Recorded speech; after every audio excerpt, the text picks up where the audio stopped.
The biggest update in 2019 is headed to Warframe. Armored Warfare lets you deploy mechanized infantry in its latest update. Dauntless gets spookier than normal while adding some quality of life features, and it seems like death is only the beginning in this new Watchers Battle Royale.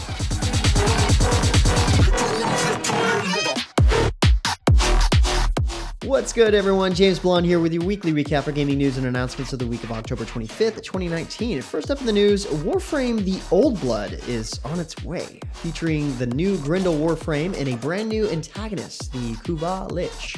You'll have to hunt down clues and defeat the allies of the Lich before you can hope to stand a chance against the Kuva Lich.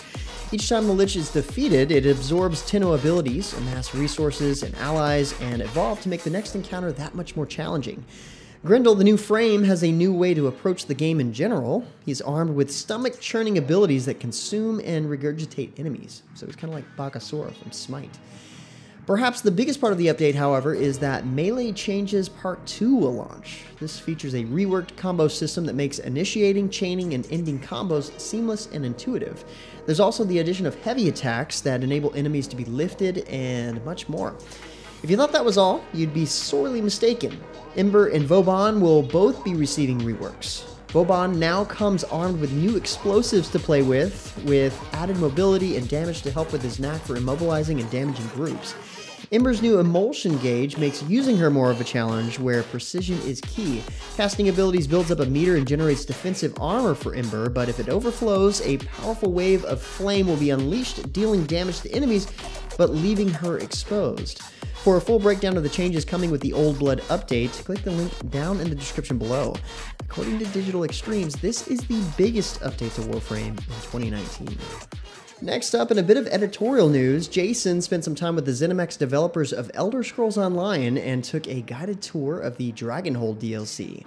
If you're a fan of the game, you won't want to miss it. Check out the end annotations at the end of this video to see a tour in full and get an early look at what awaits you. In some CCG news happening recently, Wizards of the Coast announced a card ban for Magic the Gathering that is no doubt going to shake up the meta of the game in a big but positive way.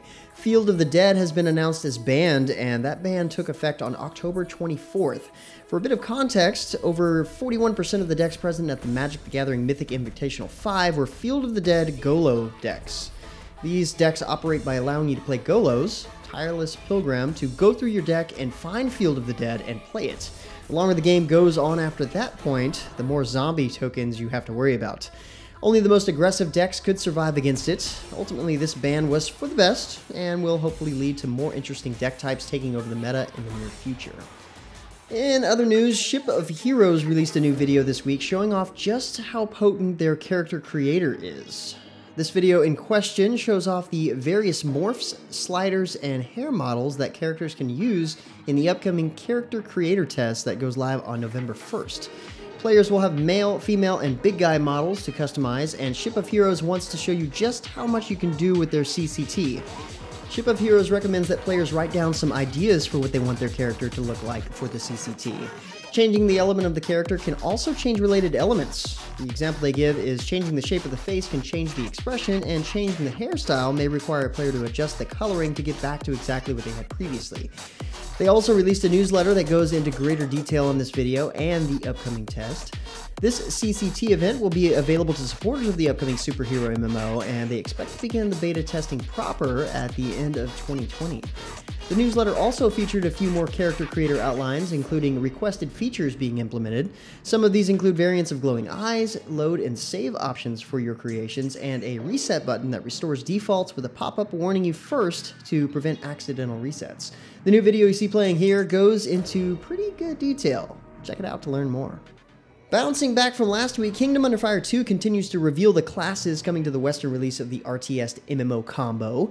This time, they've elected to show off the Berserker. The Berserker is fueled by rage, of course, has a massive health pool, and plenty of brute force to match. The Berserker uses rage to dole out debilitating attacks, as well as acquiring a shield that mitigates damage. His weapons are imbued with dark energy, and he is the ultimate frontline warrior. Along with the new class video, they also showed off a new gameplay video this past week highlighting the huge scale battles players will take part in. Look forward to more updates as they get closer to the November 14th launch in the West. Up next, in update 0.30 of Armored Warfare, Mechanized Infantry will be available in every game mode. What this means is that vehicles capable of doing this in real life will be able to deploy some infantry squads onto the battlefield. These squads include anti-tank squads, mortar squads, and sniper squads. The anti-tank squads will have several troops armed with rocket launchers. They will open fire on enemy targets in a low to medium distance. The squad will engage one target, but if one of the soldiers can't reach that target, they will fire at someone else. Though not accurate and sort of on the slow side, their damage is serious business. They can fire at other infantry, but will prioritize enemy armored vehicles over them. Mortar Squad is akin to having your own pocket artillery. They fire mortar rounds that deal plenty of splash damage. These aren't particularly accurate either and are easy to evade due to the high arc of fire. These are also a little on the slow side, but their damage is significant. Being caught in several of these barrages can spell someone's doom. They're great to deploy behind a hill or other structure and rain destruction onto surprised enemies. The sniper units are scouts and infantry killers. So if your foes have several infantry units out causing you problems, this is how you deal with them. Each team has a spotter with advanced spotting equipment and a sniper with an incredible Beret 50 cal rifle.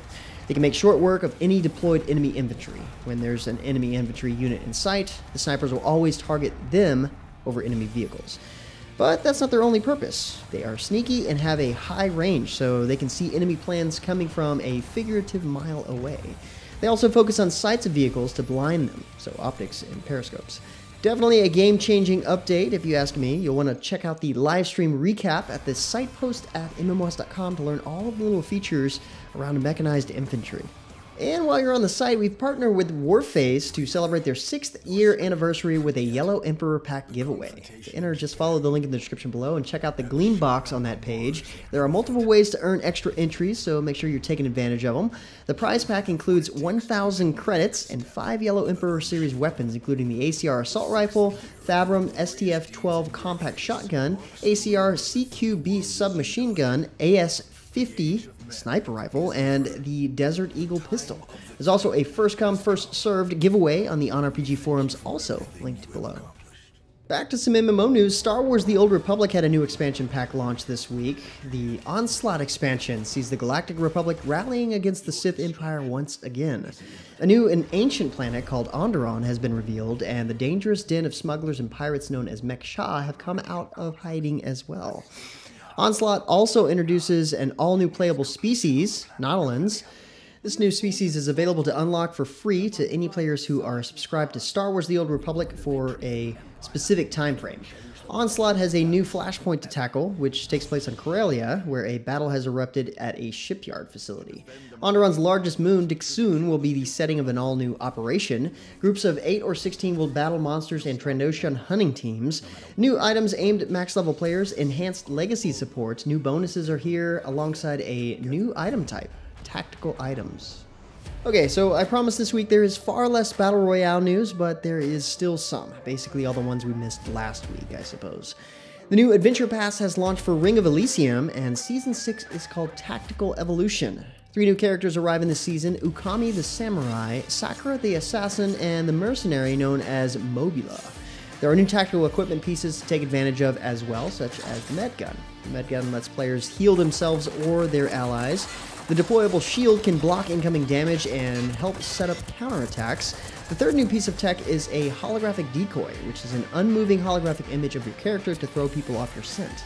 This is hot on the heels of the new loadout system, where players can mix and match mobility and tactical equipment to bring new strategy and depth to their matches. This system lets you pick one mobility type, as well as one of the 6 available tactical pieces of equipment. Europa will have new places to explore as well, such as the new island of Emma, which is scattered with Japanese-style buildings, an offshore drilling station, and a tidal power station. Players will now be able to add modifications to boats, offering a fun new way to get to this small island. These modifications include machine guns and thrusters to really offer heated battle on the open waters. Next up, Alawar Premium and Blindfold developers offer a new take on the Battle Royale for Steam with the 1960s themed Watchers. Watchers is a free-to-play Battle Royale where 24 players do their best to be the last player standing, of course. Where this stands out is that after a player has died, they enter a unique surveillance mode where they can help or hinder players as they try to be the last one on top. These watchers have a variety of nefarious means to influence the final outcome of the match. Players in this mode can spy on other players as they move around the map, activate experiments, and call upon anomalies to help survivors in a pinch or take revenge on a rival, voting where the safe zone shrinks, and bet on what survivor they think will be crowned the winner. In true Battle Royale fashion, there will be plenty of weapons to grab while on the go, but this Battle Royale can potentially stand out.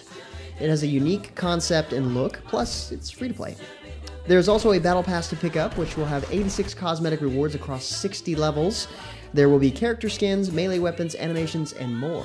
Purchasing the Battle Pass also gives 3 skins right out of the gate: Special Forces, the Howdy Neighbor Sledgehammer, and a Pumpkinhead Gnome.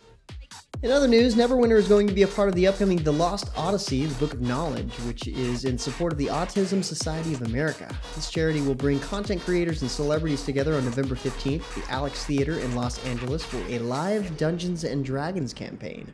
The event begins at 7:30 p.m., and those who purchase a ticket to this fundraiser will receive an exclusive Pack of the Traveling Merchant for Neverwinter on PC. There will also be prizing from other event sponsors. A portion of the proceeds will support the Autism Society of America to help provide education, advocacy, referral, and support at a national, state, and local level.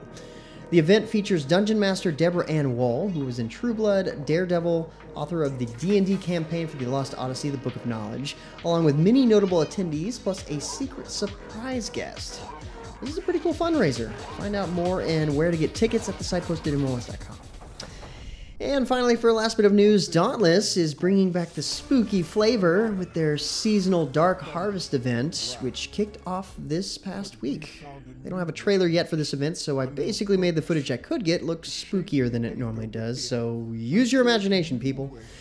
Lasting until November 5th, the event will see the arrival of the Unseen once again in Ramsgate. A series of mysterious glyphs with troubling transmissions have been placed in the streets thanks to an ancient cult. On top of that, on October 31st, the latest Hunt Pass will drop, the Haunted Shadows Hunt Pass. The Slayers will have access to a full set of cosmetic armor and the new Ghost of a Dog emote. The Elite track will also have a shot at armor that will let them channel their inner Night Hunter. And what would an update be without quality of life changes? Dauntless has those too.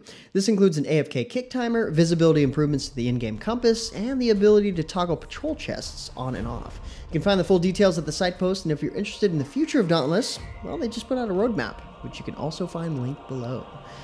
And that about wraps up all the major news and announcements for this week. For more information on the news topics, check the links in the description below. Feel free to discuss the news or even more news in the comments below. And don't forget to like, subscribe, hit that little bell icon to get notifications, and of course, share this video. But until next time, guys, that's going to be it from me. I'm James Blonde. See you out there, gamers.